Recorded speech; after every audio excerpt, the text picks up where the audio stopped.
Welcome back to the sweatshop, boys and girls. In today's video, I'm going to be talking to you a bit about this hydrogen generator that was made by yours truly, and why it is or isn't a good idea to install one of these things in your vehicle. Now, of course, if you are looking, like pretty much everybody out there, to save on some fuel and burn less of it, either for environmental purposes or for your pocketbook, it is not something that is going to be foreign to you if you've looked at any sort of devices online. This thing for sure will come up. I have seen these in all sorts of social media posts and TikTok posts and whatnot of people who are claiming to get all sorts of mileage on their vehicle with this device here and telling people that essentially it's the thing that, all kinds of companies and whatnot don't want you to know about. Essentially diving into where this technology comes from or who made it and whatnot will lead you down a rabbit hole that will leave you angry, confused, and probably more angry. Of course, boys and girls, I'm going to try my absolute best in today's video to answer some of the questions that you may have before you put down some big bucks, because if it's one thing that I can't stand and one thing that I really enjoy about the videos that I make is helping people not get scammed by mechanics or crappy companies out there who seek to just fill their pockets with your hard-earned money selling you a bullshit product. I'm not interested in that, and I'm not interested in people getting scammed because it's never fun to be on the receiving end of that sort of crap. Now,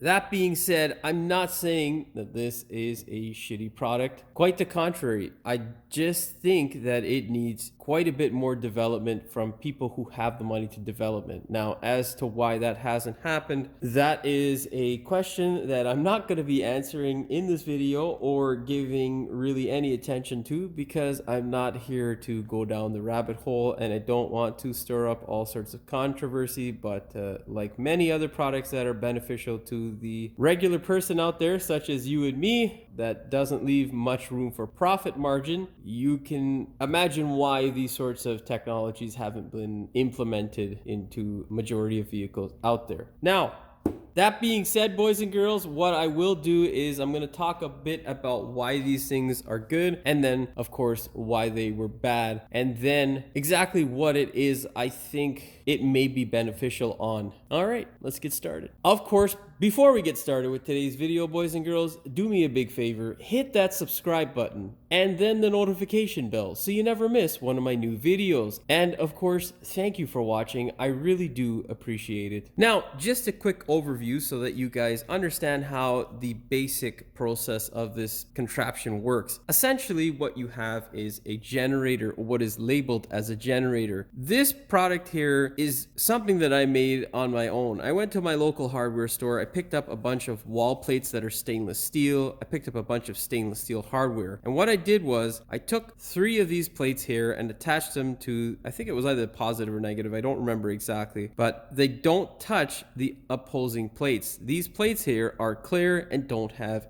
any way of touching the positive side. This side will of course be attached to the opposite pole. You then have some nylon hardware that I used, including some nylon washers in there to space these panels out so they don't connect with each other, and of course don't ground off. You don't want any sort of sparks around hydrogen. It is extremely dangerous. Now, this thing, I think at the time, which was about 10 to 15 years ago, cost me, I don't know, probably like, I'd say about 30 bucks. Now, what you're not seeing in this frame is basically a big 6-inch tee, a plastic ABS 6-inch plumbing tee that I used to house this thing in. Of course, what would happen is in an HHO generator is you then fill up your jar or whatever contraption it is that's going to hold the water and your electrolyte, usually baking soda because it's readily available and doesn't have some long-winded scientific-y name. So what you'd have in this container is essentially water and baking soda. Why you'd have baking soda in the water or mixed into the water is because it helps quite a bit with the electrolysis process. When you have a positive and negative charge applied to these plates, what happens is it extracts the hydrogen as well as oxygen content out of the water. And it creates what is known as, well, HHO, which is otherwise known as Brown's gas and all sorts of other names that it has. Essentially, it is hydrogen and oxygen in these little bubbles that come up and that fizz off of the top of the water in this container. Then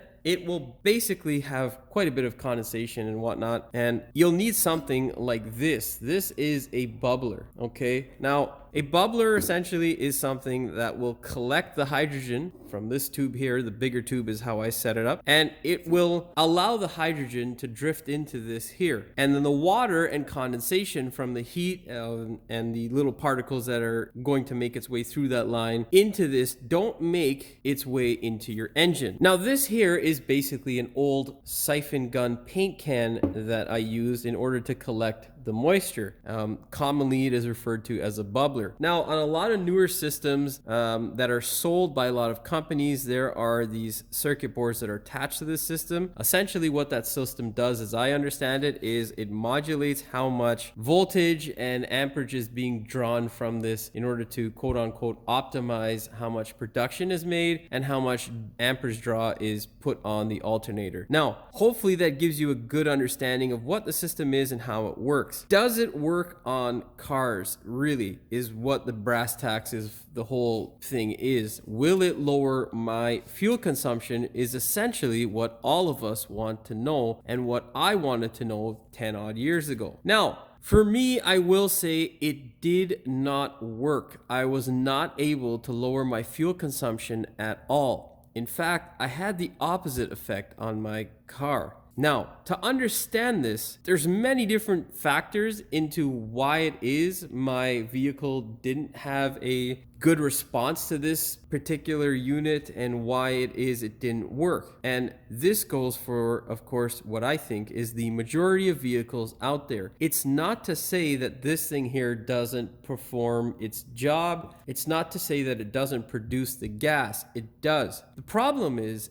that our vehicles, like majority of the people out there, aren't tuned for any other type of gas other than gasoline. So I can't say conclusively that if you were to use this product in your car that it would or wouldn't work. But from my guesstimation as a mechanic and someone who understands generally how cars work, if you have a vehicle that has an O2 sensor which is going to register any sort of reading that tells your computer whether you have a rich or lean condition, this product, my friends, won't work for you. The reason being is because HHO, or Brown's gas, or whatever you want to call it, essentially adds an excessive amount of oxygen and hydrogen to your combustion process. And what that tells your vehicle is essentially you have a lean condition. So that being said, boys and girls, if you have a lean condition, your vehicle will dump more fuel. Now, I think realistically, if you can tune your computer to compensate for it, much the same way that propane is compensated for when that is introduced to the combustion process, I think it may actually have some good effect. Now, does it have some good effect? Yes. And what I'll do now, boys and girls, is I'll tell you some of the good things about this setup. Right out of the gate, boys and girls, I'll tell you, as soon as I hooked this up to my car, it did run a little bit smoother. It ran, I think, more efficiently, not in terms of its consumption, but I could tell right away that it was a little bit smoother. The second thing was, after running the vehicle indoors without an extended tailpipe so I could bleed off some of the gases, I noticed that there was barely any smell or any toxic smell coming out of the rear. It just was like air, and there was a lot more water coming out of the vehicle. So it definitely had some effect. And I know for sure that on the tailpipe emissions, based on what I saw initially, that it would have some really good effect with regards to vehicles at that time in Ontario that still needed emissions testing and whatnot. That is actually something that I did test, and one of the biggest things, if nothing at all, if you are in an area, boys and girls, where you do have emissions testing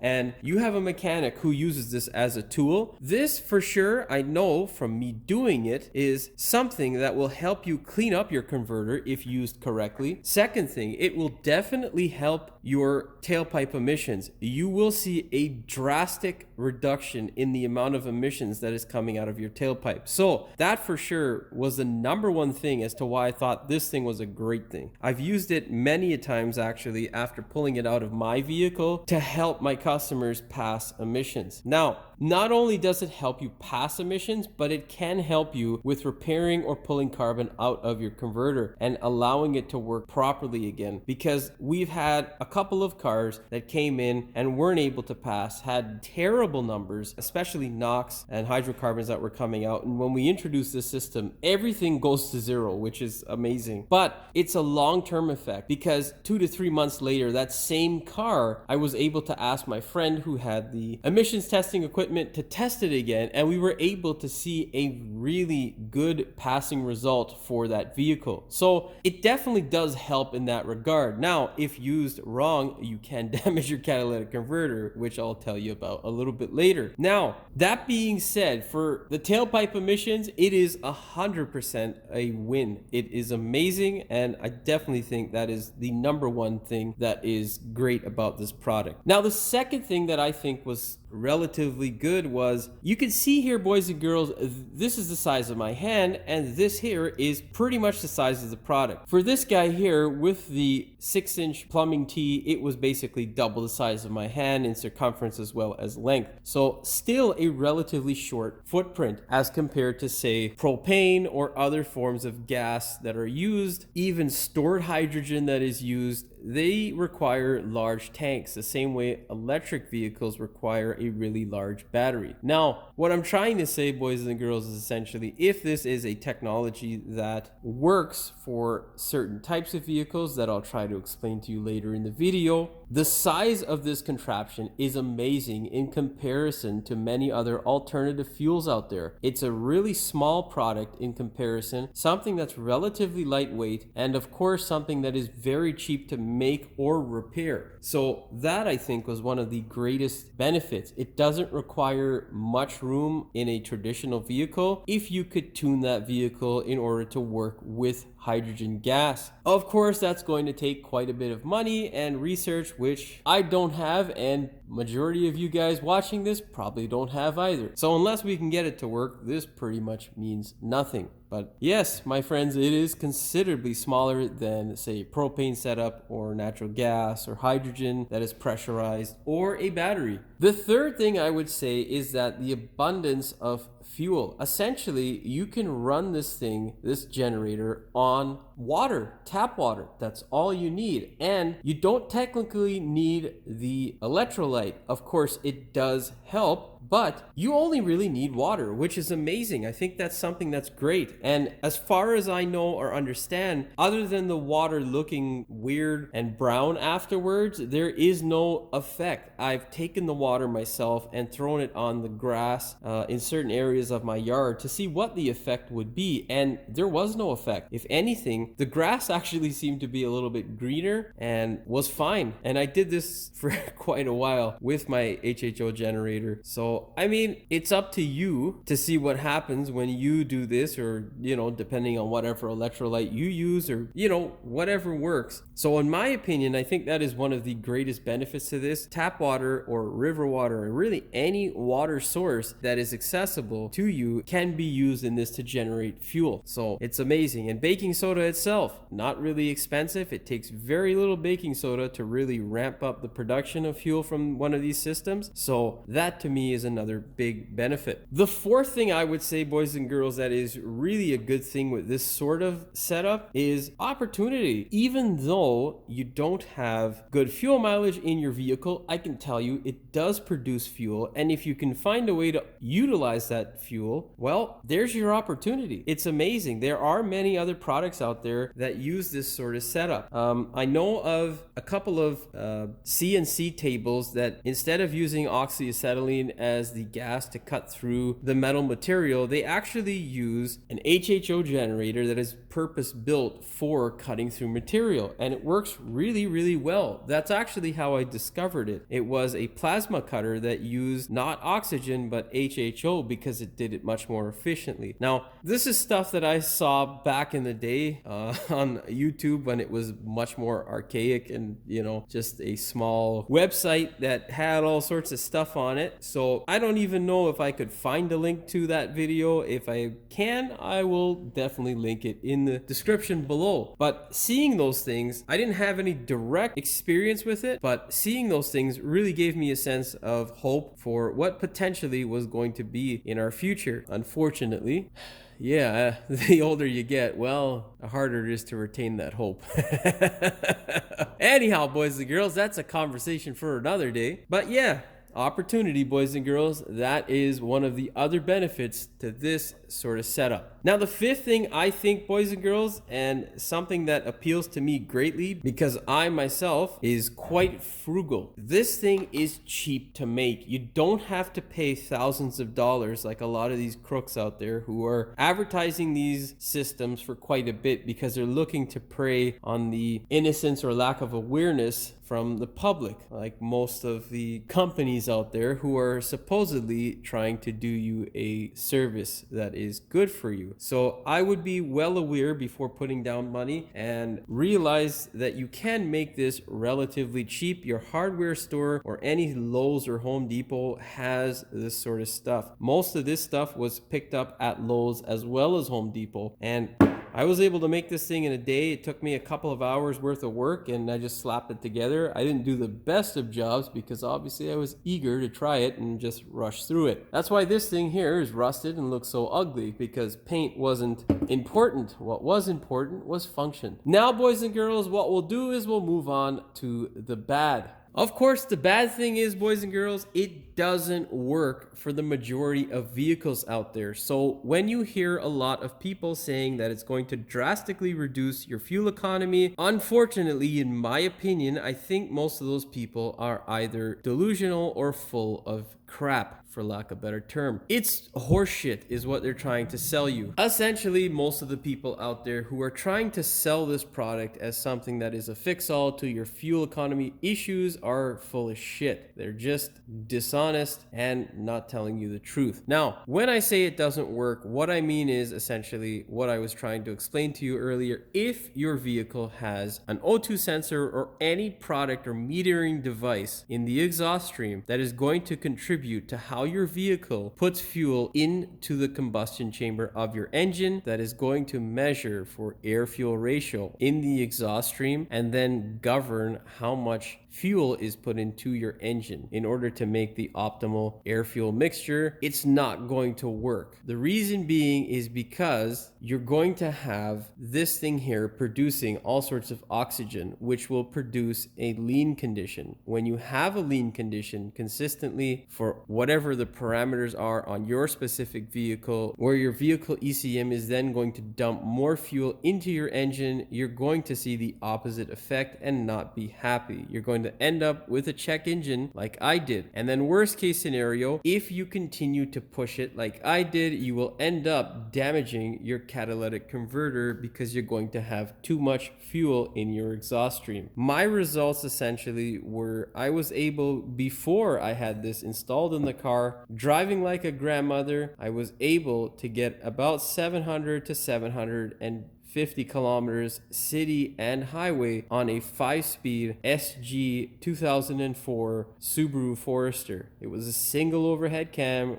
made it to a 5-speed gearbox with an LSD in the rear. I love that car. It was a spectacular car. But after running this thing for about 20 tanks of fuel, I wasn't able to crack 700 unless I was doing full highway. So it did damage my catalytic converter, which had an effect on my fuel economy. And I'll tell you right now, boys and girls, if you're looking for fuel economy, the best adjustment you can do, and the really really the only thing that will help you in the grand scheme of things is the way you drive. If you are very gentle with your foot and you really allow your car to coast down hills and do all sorts of driving practices like that, you will save quite a bit more fuel. My vehicle is not known for fuel economy, that SG Forester that I'm talking about. Generally, most people were able to squeeze 500 to 550 out of it. I myself was able to get 7 to 750 on a regular basis. So max I was able to squeeze out of that thing was, I think it was 810 kilometers. I did end up running out of fuel on the highway, but that's a story for another day, boys and girls. So that would be the bad thing about it.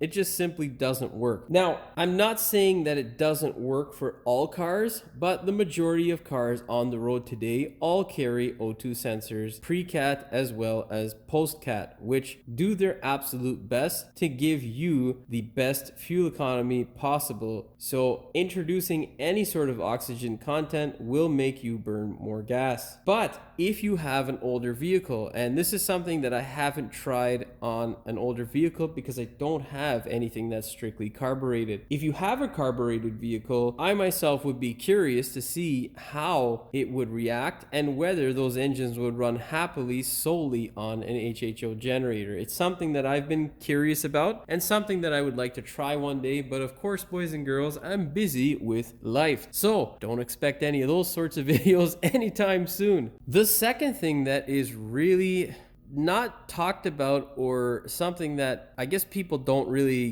get a good grasp for, is how dangerous this could be. The gas that comes out of one of these generators is way more volatile than gasoline or diesel or anything that I've ever tried to blow up. It is absolutely ridiculously explosive. Like, I couldn't believe how explosive it was. I blew up in this generator a cluster of 6 little bubbles that were together, and man, the pop that you get is unreal. So if you have like a container full of gas like this, and for some reason you don't have a check valve or something that's going to protect you, man, I could only imagine what could happen. It's akin to a battery blowing up, except it's more dangerous because there's usually more hydrogen content. So be very careful if you are going to play with something like this. It is very dangerous, and it is something that you should not take lightly. Hydrogen doesn't burn you when it's lit up as a flame, but the explosion that happens if you have it in a contained area, such as a container, can be very dangerous because it will explode whatever it's in if there's no check valve to stop that explosion from going back into the generator itself.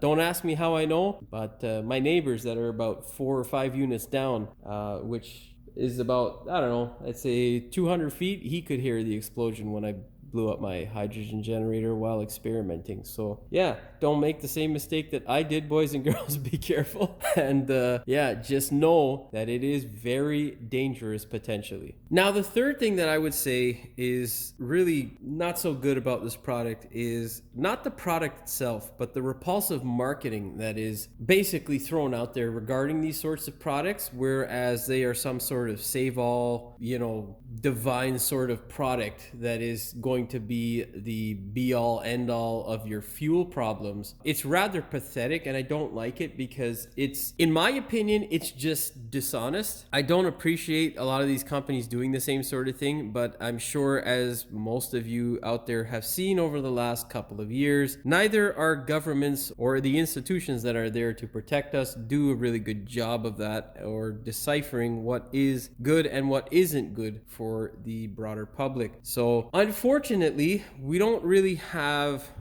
any real good data out there that shows that yes, this product really works and all that sort of stuff. And I'm just telling you what it is from my experience. It doesn't. So don't be tricked by these sleazy marketers out there who are going to tell you that if you do this and this and that, and you'll make all kinds of fuel economy, and you'll be spending $10 or $15 a tank less, or you'll be spending way less time at the pump because you'll be making so much fuel economy with this product. in my opinion, boys and girls, it is bullshit. Now, you're more than welcome to go out there and try it yourself. Hopefully you have better results than I did and you actually do save some fuel, but I didn't, and that's why I'm telling you, so that you don't have the same headache that I did. Now, the fourth thing is, again, in relation to the product and the marketing. That being said, boys and girls, even though some of these people market it as some sort of be-all end-all for the fuel crisis and issues that we have regarding that, is they will send you something that is craptacular. If you are going to produce a product, it should be something that is of value. A lot of the products or generators that I have seen for sale are crap. They just suck. So, you're better off just making it by yourself and,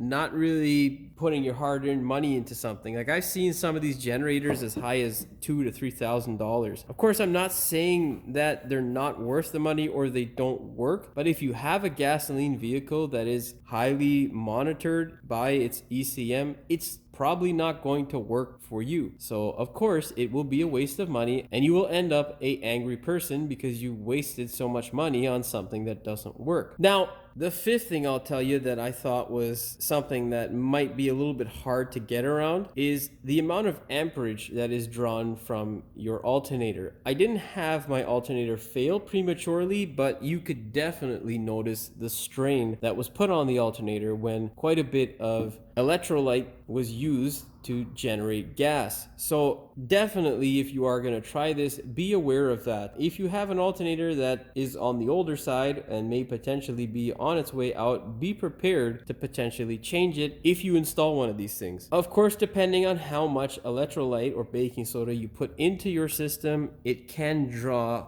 quite a bit of amperage from your alternator, making it very hard for your alternator to cope with everything else that you may be using at the time. So just be aware of that and make sure, if you do plan on implementing this sort of system into your vehicle, go slowly with the electrolyte whenever dumping it in small amounts to make sure that you're not putting too much of a burden on your alternator. Now, boys and girls, what I will say with all of that being said is that I want you to understand all of the research that I did was on my own vehicle with my own money out of pocket and with my own time. So I have no incentive to speak bad about this or to speak good about it. It's just my own research. That being said, boys and girls, I did my research on a gasoline engine, a 4-cylinder, 2.5 liter single overhead cam Forester engine is what I used. That was the platform for my testing, and these are the results that I came up with and my thoughts. Now, I'm not saying this doesn't work, but it doesn't work for most vehicles that are monitored.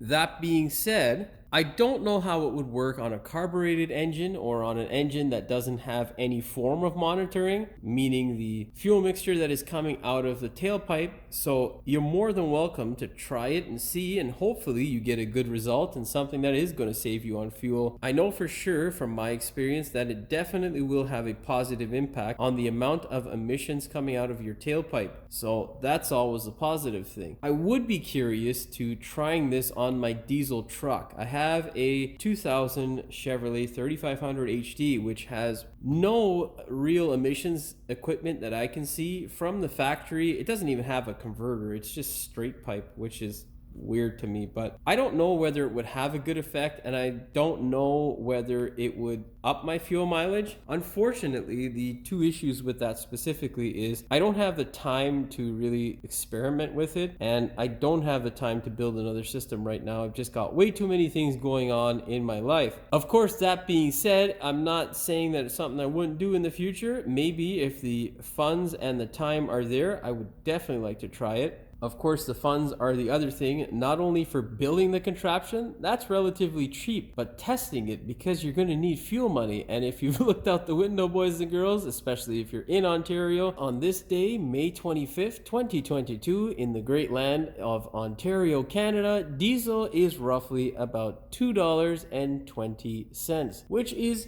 fucking expensive.